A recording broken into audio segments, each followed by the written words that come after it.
So first, I want to say thank you to Ashley and Sue Leloy for pushing HB 1180 and also lining up bills 36, 37, and 46. And thank you all for your support. So while there are just a few of us here to testify today, we represent many more. I did not introduce Imua Lower Puna last time I testified. Imua Lower Puna Coalition formed out of frustration with the county delays and also to support one another while we go through this recovery. The coalition consists of 3 homeowner associations, Leilani Estates, Kapoho Vacation Land, Kapoho Beach Lots, and other organizations, Kapoho Kai Water Association, the various Kipuka groups, Cape Kumukahi Foundation, Kapoho Land Partnership, Kapoho Land Development, and Kapoho Crater Green Mountain. I think this pretty much covers the vast majority of the disaster victims, at least how we define it. Bill 37 says island-wide. So it seems there may be some disagreement on the definition of disaster victims.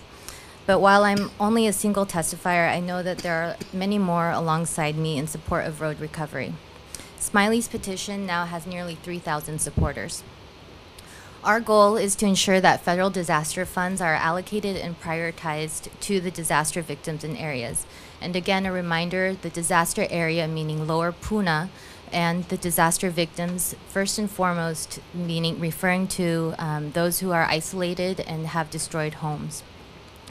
And given what I've heard over and over again, that the county lacks resources to respond to this type of disaster, what do you do when you lack resources? You prioritize, at least in my experience. Specifically, I'm here today to ask for your help with 3 priorities. Priority number 1. Please go on record encouraging immediate bulldozing and smoothing of routes 132, 137, Poiki Road, Lighthouse Road, and other steel block sections of roadway, and to make money immediately available for that purpose. For communities that were paying $4 million a year to the county alone in taxes, we are not asking a lot, maybe 6 miles of road.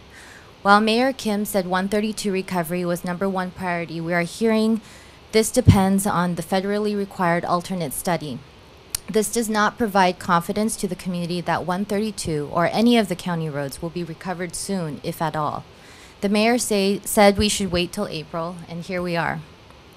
Poiki Access Road was grubbed in 10 days for $30,000 plus county survey crew and excavator. We hear the county spent another $160,000 for that mile, perhaps to pay for that surveyor, excavator, and the post. I don't know because there is no report available to me. So, priority number 2, help the community understand the flow of funds and expenditures. Specifically, what I mean by transparency is we want to see how much has been allocated and the sources of allocation, what money is intended to be spent for, how much has been spent, and the name of the staff person responsible for those allocated funds. Bill 46 and Communication 180 states $50 million of those funds would be used to restore 3.2 miles of road which is inundated by lava in order to provide property owner access and connectivity to Highway 137. The American Road and Transportation Builder Association describes the typical cost of $2 to $3 million per mile for a completed 2-lane in rural areas. This figure includes construction, right-of-way, and engineering. Given this, perhaps Bill 46 can include Route 137, Poiki, Lighthouse, Kaukai, etc. Then in the attachment presented by Diane Lay to Council on March 28th, I see the $40 million to build complete communities. What does build complete communities even mean? This is a rhetorical question because I don't want millions spent on research to answer this question. If you rebuild the roads, we can leapfrog all these studies, frameworks, and simply let the community rebuild itself. We need surveyors, bulldozers, draftsmen, builders, electricians, plumbers to build on our properties. Then the county can tax on our new builds. The HOAs of Imua Lower Puna are making efforts to secure funds for their private infrastructure. More than 500 of 700 homes destroyed were along Route 132 and 137.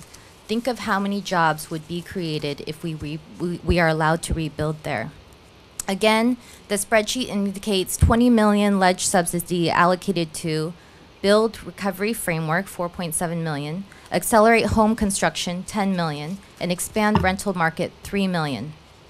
I don't know what all of these specifically mean, but building a framework sounds like slides, studies, and papers.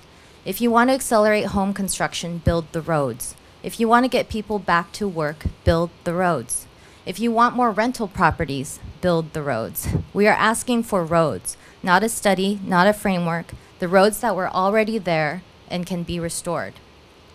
From this spreadsheet, it is unclear to me what monies remain in the county purse while we wait for the 60 million from HB 1180 and what roadblocks are existing for the remaining money to be dispersed on grubbing and grading county roads. The council urged county to demonstrate appropriate use of remaining funds, and Sue Leloy rightly said, recovery starts with resources. We seem to have those resources. Let's rebuild the roads. Okay, priority number 3, this is my last one. Yeah, quickly. Sorry. We need your help to remove barriers for Kipuka folks to get access to Bill 12 funds to help with gravel and grading. I'm a little confused about Bill 12. The majority of the private donation came from PGV, and now temporary access has been created thanks to Lono and PGV, but I'm hearing that residents are passing around a hat for donations just to keep the road passable. Ashley, I know you're working hard on this and have committed $50,000 to help residents get home. Thank you. What I'm wondering, though, is can't the county waive the grant application or make it easier for the money to go where it is intended to go? Can the finance director sign a check to pay for gravel directly to Sanford when it is instead the burden of the disaster victims and residents soliciting from their own neighbors' pockets to pay for this gravel?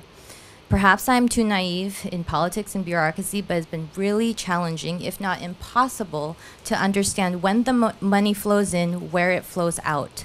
Much like the lava, we don't know where it will flow, nor can we make a prediction. But I'd like to only be referring to the lava, not the money. A survey was conducted. You can review the detailed results on our website, imualowerpuna.weebly.com.